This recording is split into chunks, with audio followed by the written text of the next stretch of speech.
main ke negara Eropa tanpa mengeluarkan biaya yang banyak. Biaya hidup ditanggung oleh host family, dan makan juga kita nggak perlu mikir. Dapat uang saku, dan berkesempatan untuk mempelajari bahasa setempat atau bahasa yang digunakan di negara tersebut. Halo Besti, kembali lagi di YouTube channel aku Renta Ramdhani atau biasa dipanggil Rere. Aku merupakan warga negara Indonesia yang sekarang sedang menjalani program au pair di Belanda.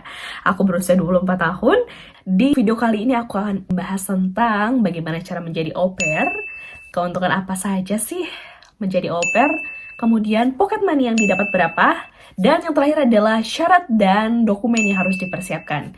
Simak terus videonya. So basically, au pair ini adalah program pertukaran budaya yang dalam bahasa Prancis ini berarti balas jasa. Nah, kemudian apa saja yang dilakukan au pair selama menjalani program tersebut? Yang pertama adalah taking care of their children atau child care experience. Nah, jadi teman-teman di sini akan menjaga, rawat, dan juga bermain bersama, belajar bersama, menemani mereka. Kok kayak babysitter sih? Eits. Tentunya beda dengan babysitter ya teman-teman, karena kita pertukaran budaya, sehingga kita bisa mengenali dan juga bisa bertukar budaya dengan negara yang kita kunjungi. Misalkan aku di Belanda, aku bisa mengetahui bahasa apa aja sih yang digunakan di Belanda, dan juga bagaimana parenting mereka di Belanda itu seperti apa, cara mereka berkomunikasi di Belanda itu seperti apa. Terus syarat untuk menjadi au pair itu apa sih Kak? Yang pertama adalah untuk kamu yang berusia 18-30 tahun dan belum menikah, kamu bisa mendaftar di program ini. Kemudian, kalian memiliki pengalaman di childcare experience atau kalian pernah bekerja di bidang childcare. Dan syarat tambahan adalah memiliki sertifikat bahasa tertentu. Nah, sertifikat bahasa ini berlaku hanya di beberapa negara saja, seperti di Jerman, di Austria, di Prancis. Mereka rata-rata mewajibkan untuk memiliki sertifikat bahasa minimal A1 di negaranya tersebut. Jadi buat kalian yang mau ke Jerman, ke Austria, ke Prancis, teman-teman harus memiliki sertifikat bahasa A1, bahasa Jerman, bahasa Prancis. Yang keempat, kamu bisa bahasa Inggris. Nah, ini penting banget teman-teman, karena beberapa negara atau beberapa host family ada yang meminta sertifikat bahasa Inggris kamu agar mereka mengetahui bahwa kamu itu bisa bahasa Inggris dengan lancar. Bagaimana kalian akan berkomunikasi dengan keluarga, dengan anak-anaknya jika kamu tidak bisa bahasa Inggris. Jadi memiliki skill bahasa Inggris itu adalah perlu. Kalian harus ingin mengetahui bagaimana tradisi, budaya, dan bahasa di negara yang akan kamu tuju. Kemudian, apa aja sih yang akan kita dapatkan ketika kita menjadi au pair? Yang pertama adalah kita mendapatkan tempat tinggal. Nah, nantinya kita akan tinggal bersama host family atau keluarga angkat kita. Kita memiliki kamar, tempat tinggal sendiri dengan nyaman, kemudian ada dapur juga, ada kamar mandi juga. Tapi untuk kamar mandi ini tergantung host family-nya ya, dan juga tergantung rumahnya. Ada yang kamar mandinya sharing, ada juga yang private. Kemudian kita dibayari terbang ke negara yang akan kita tuju itu gratis pulang pergi. Nah, ini juga yang menjadi alasan aku menjadi au pair, karena kita nggak perlu mengeluarkan banyak uang untuk terbang, karena jauh banget kan kalau dari Indonesia. Misalkan aku, karena aku di Belanda, Indonesia-Belanda itu bisa 8-11 juta satu kali terbang. Nah, kalau kita sudah diterima sebagai au pair, kita akan ditanggung biaya untuk berangkat ke Belandanya. Kemudian benefit lainnya adalah kamu akan mendapatkan SIM card yang diberikan oleh keluarga kalian atau host family kalian. Nah, kira-kira berapa sih pocket money-nya? Bisa nggak sih buat menunjang kehidupan di Eropa atau bisa menunjang kehidupan di Belanda? Karena aku di Belanda, pocket money aku itu range-nya adalah dari 300 euro sampai 340 euro. Nah, ada juga nih di Belgium, contohnya di Belgium itu range minimumnya 450 euro. Dan kamu bisa cek juga daftar pocket money di negara-negara yang masih menerima au pair di aupairworld.com. Nah, terus Kak, apa aja sih dokumen yang dipersiapkan? Banyak atau sedikit? Jawabannya adalah banyak ya teman-teman. Jadi teman-teman harus dari sekarang mulai menyicil dokumen-dokumen apa saja yang harus dipersiapkan untuk menjadi seorang au pair. Tapi tenang aja, aku akan kasih tahu beberapa dokumen yang akan teman-teman persiapkan dan harus teman-teman ketahui untuk menjadi seorang au pair. Oke, ada beberapa dokumen yang harus dipersiapkan oleh teman-teman. Aku udah ada listnya di sini. Yang pertama adalah teman-teman harus memiliki paspor ya teman-teman. Nah, teman-teman bisa langsung reservasi aja, bikin appointment untuk membuat paspor. Biasanya bikin paspor ini tergantung dari ramai atau peak season atau enggaknya kantor imigrasi. Tapi aku sarankan dari sekarang teman-teman mending mencicil dulu untuk membuat paspor. Dan untuk memiliki paspor ini ada dua jenis, yaitu ada paspor yang biasa yang reguler dan juga ada paspor yang online. Untuk harganya kalau nggak salah itu kalau yang biasa itu 350, tapi kalau yang paspor yang e-passport itu 650. Nah, itu tergantung aja teman-teman mau bikin yang mana, oke? Yang kedua adalah SKCK. Ini wajib ya teman-teman. Teman-teman harus memiliki SKCK. Nah, SKCK-nya tingkat apa sih kak? Tingkat Polres kak atau apa? Kalau aku sendiri, aku tingkat Polda. Dan menurut aku itu minimal adalah tingkat Polda. Nah, kalau teman-teman bisa langsung ke Mabes Polri, itu malah bagus banget gitu. Kalau aku cukup dari Polda aja, karena dari agensinya juga mengizinkan aku untuk mendapatkan SKCK dari Polda. Yang ketiga adalah birth certificate atau akta kelahiran.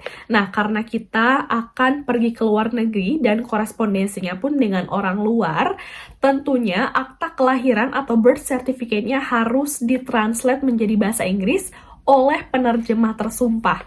Nah, kalau teman-teman nggak tahu dan gimana sih caranya untuk mencari penerjemah tersumpah, teman-teman tinggal browsing aja, banyak banget penerjemah tersumpah di Indonesia, khususnya di Jakarta. Dan karena aku dari Bandung, aku banyak juga kenalan penerjemah tersumpah. Nanti kalau kalian mau minta kontaknya, nanti bisa langsung reply video ini aja. Dokumen selanjutnya harus dipersiapkan adalah surat keterangan belum menikah atau unmarried certificate. Nah, si surat keterangan belum menikah ini teman-teman bisa meminta ke KUA untuk teman-teman yang muslim, tapi kalau teman-teman yang nggak muslim bisa langsung ke Disduk Capil di provinsi atau daerah masing-masing. Ini merupakan contoh surat keterangan belum menikah punya aku ya teman-teman. Nah, kayak gini.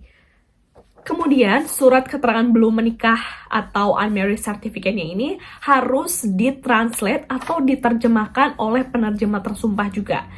Jadi teman-teman tolong dicatat yang harus diterjemahkan oleh penerjemah tersumpah adalah yang pertama apa?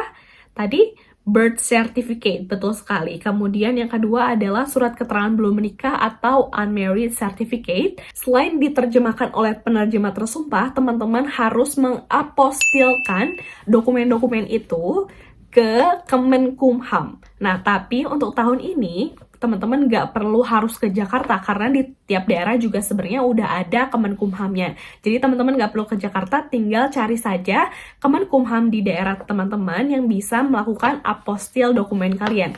Nah, apa aja sih kak yang harus diapostilkan? Yang harus diapostilkan adalah birth certificate dan juga unmarried certificate. Contoh apostil tuh kayak gimana sih kak? Seperti ini ya. Seperti ini contoh apostil atau dokumen yang sudah disahkan yang bisa dipakai atau digunakan ke luar negeri. Jadi ini tuh udah istilahnya udah legalized birth certificate dan juga legalized unmarried certificate gitu teman-teman.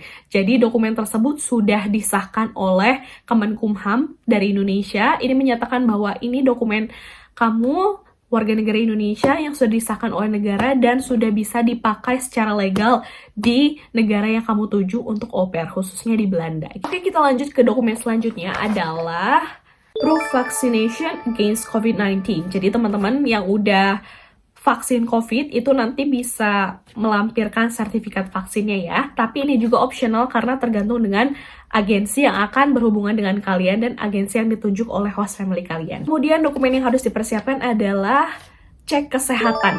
Jadi hasil sertifikat cek kesehatan kalian. Apa aja sih yang harus dites? Yang pertama adalah TBC.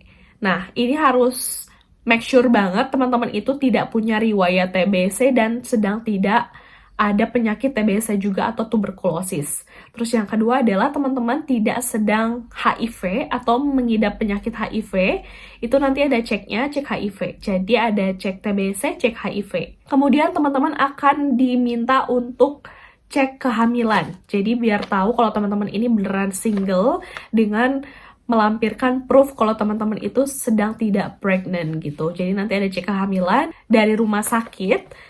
Nah, jadi nanti teman-teman pas cek kesehatan ini harus menyeluruh ya. Ceknya itu harus benar-benar dicek gitu. Yang pertama ada cek HIV, ada cek TBC, ada cek kehamilan, dan cek-cek lainnya. Karena aku tuh nggak mau salah, jadi aku ngambil paket yang benar-benar lengkap gitu. Untuk cek kesehatannya ini lumayan memakan biaya teman-teman, karena kita ngambil paket yang lengkap. Waktu itu karena aku di Bandung, aku nyari yang paket lengkap tapi agak murah, tapi tetap aja mahal menurut aku, 1 lebih. Aku di RSUD Cicalengka karena aku anak kabupaten. Jadi aku ke Cicalengka, aku benar-benar tes darah, tes berat badan, tes kehamilan, tes TBC, tes mata, tes gigi, kemudian rongsen juga, karena rongsen ini biar tahu kalau kita tuh lagi TBC atau enggak gitu loh. Terus cek kehamilan dan negatif, of course.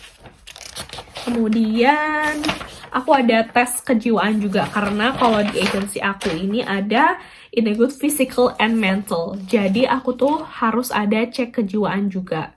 Terus selang 2 hari itu hasilnya itu udah keluar semuanya gitu. Hasil dari health form kita semuanya ini yang sudah officially dikeluarkan oleh rumah sakit, dan juga jiwaannya, apakah kita benar-benar sehat secara mentally dan physically. Selanjutnya adalah reference letter. Nah, reference letter ini harus menjelaskan bahwa kamu itu pernah bekerja dengan seseorang tersebut gitu loh, dengan anak-anak. Pokoknya pengalaman tentang anak-anak, pengalaman ngurus anak, atau pengalaman babysitting, atau nemenin anak, segala macam. Karena aku tidak bekerja sebagai babysitter, tapi aku sering main sama teman aku. Jadi pada saat itu aku minta reference letter dari teman aku gitu loh. Tapi tentunya di situ teman-teman cantumin aja kalau teman-teman itu pernah bekerja dengan teman tersebut untuk menjaga anak tersebut gitu, biar lebih mudah lah prosesnya gitu. Nah, buat teman-teman yang punya keponakan atau punya saudara anak kecil, nah teman-teman bisa juga minta reference letter dari orang tuanya gitu loh, yang mana masih keluarga kalian, itu bisa banget. Jadi biar lebih mempermudah juga prosesnya, menjelaskan bahwa nama kamu pernah bekerja dengan bla bla bla dalam kurun waktu bla bla bla, kamu orangnya bisa diandalkan, responsible, reliable, loving and caring, pokoknya hal yang berbau anak-anak gitu loh. Jadi host family ini tahu nih kamu tuh capable untuk menjadi au pair, karena au pair ini child care experience, jadi harus ada pengalaman yang relate gitu loh sama anak-anak. Selanjutnya adalah emergency form. Jadi emergency form ini data untuk agency nantinya yang memuat tentang siapa nama ibu kandung, nomor ibu kandung, terus juga ayah kandung, dan juga nomor darurat yang nantinya bisa dihubungi ketika ada sesuatu terjadi gitu loh. Selain itu, teman-teman juga harus mempersiapkan ijazah atau diploma or certificate highest level of education. Nah, ini tergantung juga kira-kira teman-teman lulusan mana, misalkan lulusan SMA, lulusan D3, atau lulusan S1, itu bisa dicantumkan sertifikat higher level of education-nya gitu. Nah, yang terakhir dan gak kalah penting, untuk membuktikan kalau kita itu benar-benar capable untuk menjadi seorang au pair dan sudah mempunyai pengalaman dengan anak kecil, menjaga anak kecil, bermain, kemudian belajar bersama.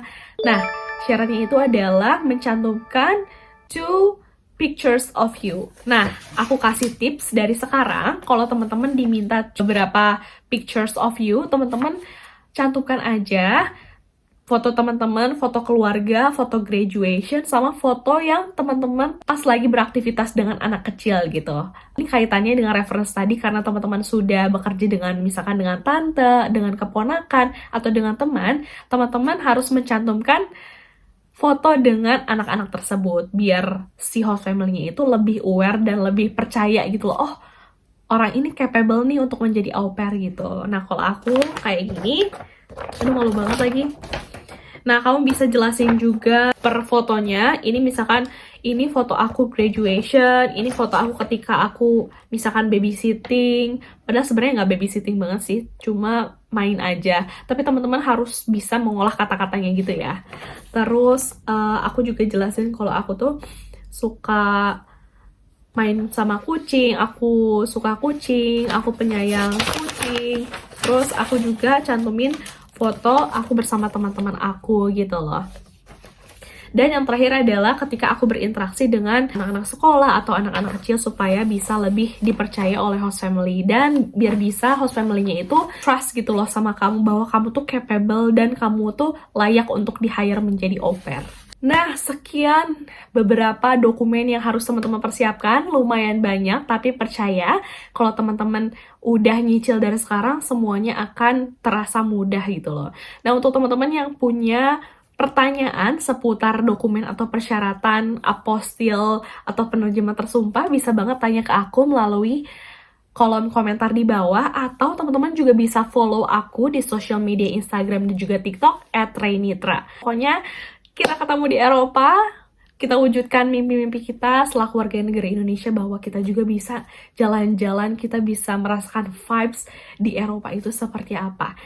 Jadi semangat terus teman-teman, semoga informasi ini bermanfaat untuk kalian dan bisa dipersiapkan dari sekarang kalau misalkan teman-teman ingin menjadi au pair. Thank you so much guys for watching, I'll see you guys on my next video, bye bye!